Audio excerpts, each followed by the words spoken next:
Alors l'analyse du risque foudre, c'est définir qu'est-ce qu'il faudrait faire pour protéger un site. Et bien évidemment, c'est de décider qu'est-ce qu'il faut protéger et qu'est-ce qu'on va accepter de ne pas protéger, puisqu'on ne peut pas toujours tout protéger dans toutes les conditions. Donc c'est un processus qui est bien normalisé aujourd'hui et qui est basé sur ce qu'on appelle la densité de foudroiement, qui est une donnée que fournit Météorage, non seulement en France mais dans le monde, et de façon très précise.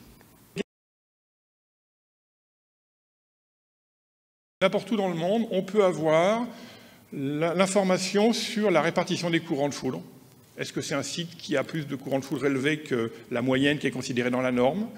On va pouvoir intégrer également la saisonnalité. Si vous avez une activité qui ne dure que 3 mois, bien évidemment, le fait qu'on vous donne une valeur moyenne sur l'année ne vous intéressera pas. Donc il faut avoir des données vraiment locales et réparties dans le temps.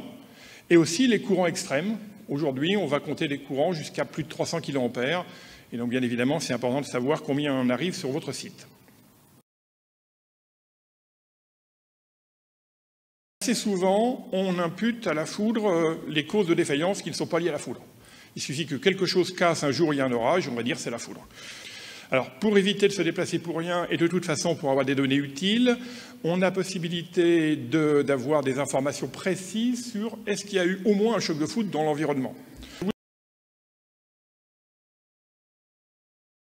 Un exemple à la fois de la précision et de la rapidité de Météorage. J'étais effectivement à Vienne il y a peu de temps pour une réunion de normalisation et j'étais avec un collègue de Météorage.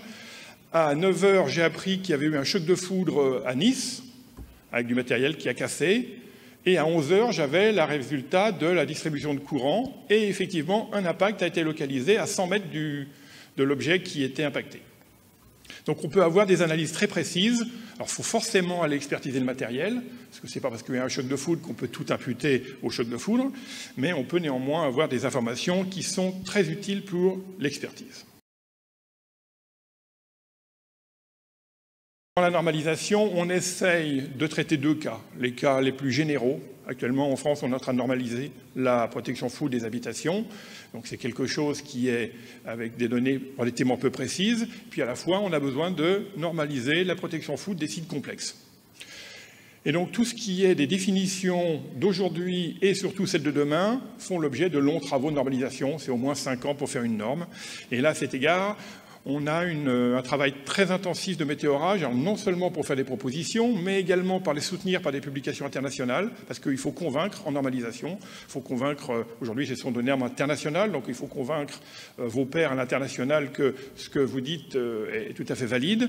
Et Météorage a un des réseaux les plus efficaces au monde, sans doute le plus efficace au monde, et donc est force de grandes propositions qu'il faut commenter, parce que bien évidemment, il y a des pays où les réseaux sont un peu moins précis, et donc il y a un peu de réticence à être trop précis dans les paramètres. Mais là, une activité très importante que je tiens à signaler parce que la normalisation est une activité qui n'attire pas forcément les foules. Et là, il y a une grosse activité avec au moins 2 personnes de Météorage qui participent de façon active à tous les comités normatifs.